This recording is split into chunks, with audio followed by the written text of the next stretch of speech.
Oi para todo mundo, meu nome é Marcos Souza e esse é mais um vídeo do canal Sons Aleatórios. Hoje eu falo aqui de uma banda britânica, mais especificamente lá de Cambridge, uma cidade importante para o mundo do rock, porque os três líderes do Pink Floyd vieram de lá, o Syd Barrett, o Roger Waters e o David Gilmour, assim como também veio essa banda importante para o movimento punk, que não era exatamente tão punk assim, pelo menos não tão ortodoxa quanto a maioria das bandas punk da época, que é o Soft Boys. Então, o Soft Boys foi formado lá em 1976 e lançaram o primeiro registro fonográfico deles no ano seguinte, 77, que era um EP chamado Give It to the Soft Boys. E nesse EP a formação da banda era o Robin Hitchcock, que é o líder, nos vocais na guitarra base, o Alan Davis na guitarra solo, o Andy Metcalf no baixo e o Maurice Windsor na bateria. Bom, essa formação durou apenas esse EP. Depois, já no ano seguinte, eles lançaram um single, se chama, no lado A, I Want to Be an Angle Boy's Lamp, e no lado B, Fat Man's Son. E nesse single já temos aí o sensacional guitarrista Kimberly Rowe, substituindo o Alan Davis.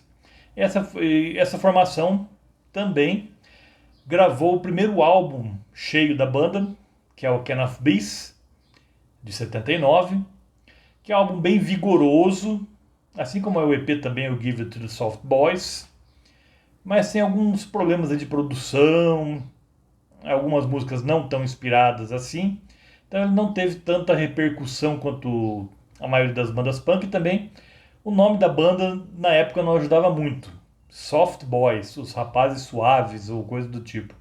Uma banda punk não tem muito a ver com, não depõe contra eles, na verdade. Mas o álbum é legal e tem uma versão matadora de Cold Turkey do John Lennon com a Plastic Ono Band, o segundo single do John Lennon solo. E aí sim, no segundo álbum deles, eles acertaram a mão em cheio, que é o álbum que eu vou falar hoje aqui. Underwater Moonlight, junho de 1980, lançamento dele. Esta versão minha aqui é um CD duplo, vou explicar daqui a pouco, mas foi lançado originalmente como um álbum simples.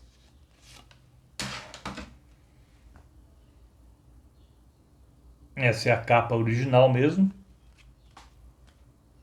que eles no palco. E ele tem um encarte bem legal. E aqui a banda aqui. O Robin Hitchcock é esse aqui, o líder, guitarrista base, principal compositor. Aqui mais uma foto deles. E aqui textos e mais textos sobre eles. Aqui o Kimberly Rowe, o guitarrista solo.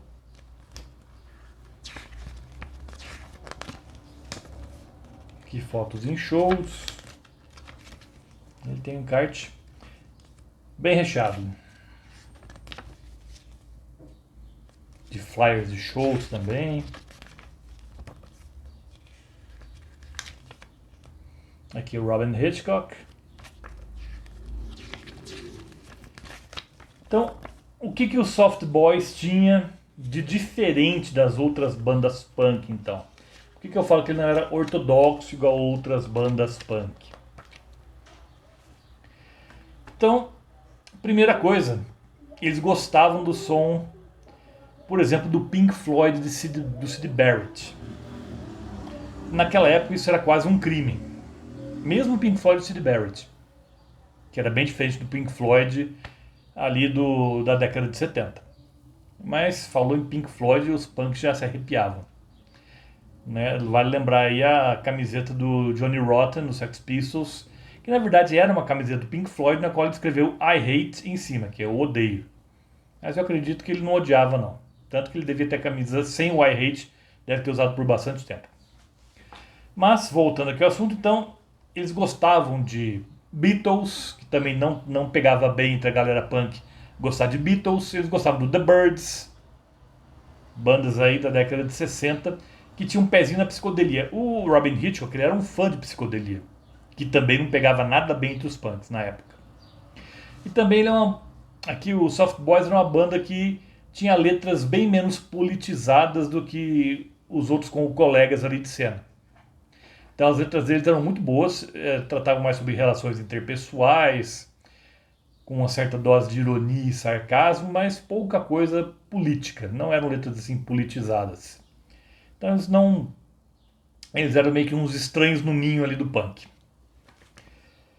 E então, em 1980, junho de 1980, foi lançado o Underwater Moonlight, esse álbum aqui. E o que temos aqui então nas músicas? Já começa com um clássico, para mim talvez a melhor composição da banda, a melhor música deles, que é I Wanna Destroy You, que tem uma pegada punk forte, mas com vocais meio que meio torto, assim, não é exatamente, mas lembrando um pouco os Beach Boys. Pelo menos a intenção deles era essa. Então, I Wanna Destroy You já é um clássico absoluto. Depois, Kingdom of Love, já tem uma pegada meio Birds, eles pegam um pouco mais leve.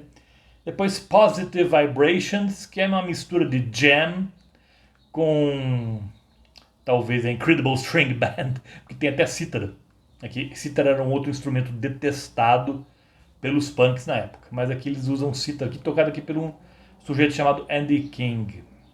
Positive Vibration seria um cruzamento entre The Jam com Incredible String Band, eu diria. Depois tem I Got The Hots, que tem um andamento levemente jazzístico, uma faixa com um andamento meio estranho, não tão roqueiro assim, mas interessante. Depois temos Insanely Jealous e Tonight. São duas faixas que são assim um pouco mais melancólicas, uma sonoridade um tanto mais sombria, tocando um pouco do restante do álbum, que é mais vibrante. E Insanely Jealous também tem violino, outro instrumento também que não é nada associado com punk. E depois temos uma instrumental bem interessante, que tem até ecos de krautrock, que é You Have to Go Sideways, uma instrumental bem diferente, e com as guitarras aqui do Robin Hitchcock e do Kimberly Rew fazendo um entrelaçamento muito bom. Depois temos a faixa mais punk do álbum, que é Old Pervert. Acho que até eles pensaram, vamos gravar uma faixa de punk convencional para não assustar tanto o povo. E Old Pervert é uma faixa bem interessante, eu gosto bastante, ela é bem energética, mas é uma faixa de punk mais tradicional.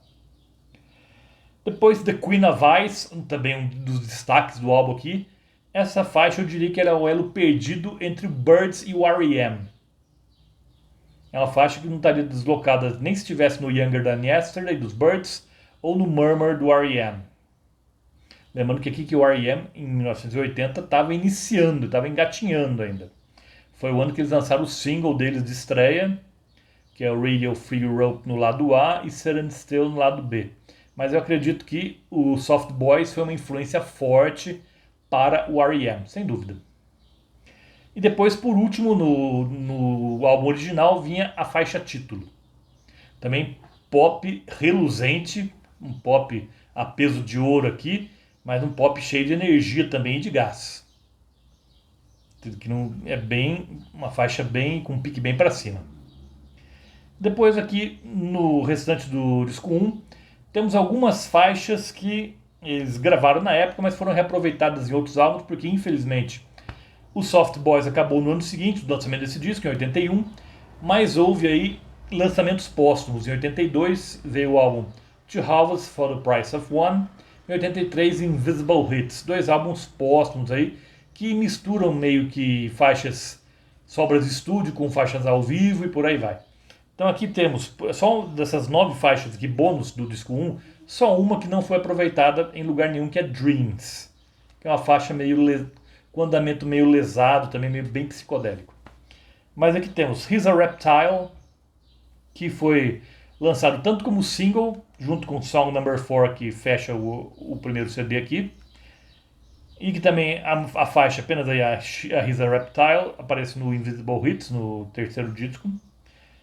Depois temos duas faixas que apareceram num EP, tinham aparecido num EP em 1980, que é o Near the Soft Boys, que contém Kingdom of Love, que está aqui no Underwater Moonlight, mais Strange, que é uma faixa que faz jus ao nome, ela tem um andamento meio estranho também, e uma cover também irretocável de Vegetable Man, do Pink Floyd. Apesar dessa faixa só ter sido lançada oficialmente em 2016 pelo Pink Floyd, lá na caixa The Early Years, mas ela já circulava aí livremente em bootlegs, então é daqui que eles tiraram e fizeram essa cover irretocável de Vegetable Man. Depois temos ainda 4 canções que estão no segundo álbum, ali no Two Houses for the Price of One, lançado em 82. Temos aqui Only the Stones Remain, que tem até a ver uma letra que tem a ver com Stonehenge, ele cita Stonehenge aqui. Tanto que apenas as pedras permanecem, Only the Stones Remain.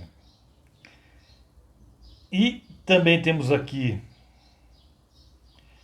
Where Are the Prawns, que também aparece no álbum seguinte, além de Black Snake Diamond Rock, essa aqui é uma faixa mais roqueira, e também That's Nobody Like You. Essa é uma faixa de menor expressão, mas que aparece também no Two Half for the Price of One. Então assim, esse é o conteúdo do primeiro CD. No segundo CD a gente tem gravações de ensaios, né? O CD é bem menos interessante, e não sei por que incluíram aqui, por exemplo, 4 trechos de menos de 1 minuto cada, pouco mais de 1 minuto no caso, de Old Pervert. Também temos aí uma versão embrionária de Underwater Moonlight, que é bem inferior à versão final. Insanely Jealous, a mesma coisa. Aqui temos outras faixas aqui que não foram aproveitadas, acho que nem foram gravadas de forma apropriada, só como um ensaio mesmo. Algumas tinham até potencial, que é o meu caso de Like a Real Smoothie e Alien. Essas duas tinham potencial, caso fossem gravadas propriamente, com a produção adequada, teriam sido boas canções, talvez sido aproveitadas em algum álbum. Outras não, como é o caso aqui de Wang Dang Pig, se não me engano esse é o nome, que serve só para demonstrar o quanto o Robin Hitchcock reverenciava, e ainda reverencia na verdade, o Captain Beefheart. Uma faixa bem ao estilo Trout Mask Replica, essa aqui. Inclusive, ele, numa entrevista que ele deu em 86, ele fala dos 4 Bs importantes da vida deles. Seria Barrett, do Syd Barrett, Beefheart, Captain Beefheart, Beatles e Birds. Mas temos aqui outras covers também aqui nesse segundo CD. Uma cover de Leave Me Alone, do Lou Reed, da do Street Hustle. Só que aqui também não ficou legal. Eles tentam meio que emular a voz do Lou Reed, o resultado ficou bem canhestro. E também temos Over You, uma música do Roxy Music, que também não ficou lá aquelas coisas não. O segundo álbum aqui é mais como o segundo CD, desculpe, dessa edição aqui, fica mais como uma curiosidade. Eu particularmente preferiria que eles tivessem incluído aqui no segundo CD músicas que saíram como singles e não constam nos álbuns. Como é o caso de I Want to Be an Angle Poised Lamp, que é uma faixa maravilhosa, que eu já cheguei a ouvir aqui na internet. Fat Man's Son, que é o lado B dela. E por aí vai. Seria interessante você ter essas faixas. E também o EP Give It to the Soft Boys na íntegra. São 3 faixas apenas. E nas quais o grande destaque seria Wading Through the Ventilator, que eu vi pela primeira vez na coletânea Children of Nuggets. Então, como eu falei, infelizmente, em 1981, os Soft Boys se separam. O Kimberly Real formaria a banda Katrina and the Waves, com uma cantora, como frontwoman, e que fez bastante sucesso ali no meados da década de 80 com a música Walking on Sunshine. Uma música realmente um clássico do pop oitentista, que até vira e mexe o Fry lá do Futurama canta em alguns episódios. É possível ver isso. E tem o Robin Hitchcock, ele monta um outro conjunto, praticamente com o Soft Boys, só que com o Andy Metcalf no lugar do Matthew Seligman, que o Andy Metcalf, esqueci de falar, sai antes da gravação desse álbum e entra o baixista Matthew Seligman. E a formação do Underwater Moonlight é essa. Então daí eles chamam o Andy Metcalf, lá do começo, do primeiro álbum, baixista, o Morris Windsor, baterista desde sempre do Soft Boys, e ele próprio. E aí, como trio, eles se autodenominam Robin Hitchcock and the Egyptians. E fizeram alguns trabalhos aí. O Soft Boys se reuniu brevemente em 94 e depois em 2001 com o Kimberly Rew e com o Matthew Seligman, sem o Andy Metcalf, portanto. Eles se reúnem novamente e em 2002 lançam um novo álbum com o nome Soft Boys, chamado Next Door Land, mas no ano seguinte se separam. Infelizmente, o Matthew Seligman ele faleceu devido a complicações causadas pela Covid, acho que 2021, se não me engano, ou 2020, não tenho certeza agora. Mas fica o registro aqui de uma grande banda que foi incluída no movimento punk, mas não era exatamente aquele punk raiz. Para nossa sorte, eles eram bem mais versáteis, bem mais interessantes do que várias bandas punk de uma nota só. Então, eu recomendo vivamente que se escute tanto Can of Beasts, o álbum de estreia, mas principalmente Underwater Moonlight, do Soft Boys. E lembro a vocês que toda terça-feira tem de novo aqui no canal. Por hoje eu fico por aqui. Vejo vocês na próxima terça-feira. Até lá.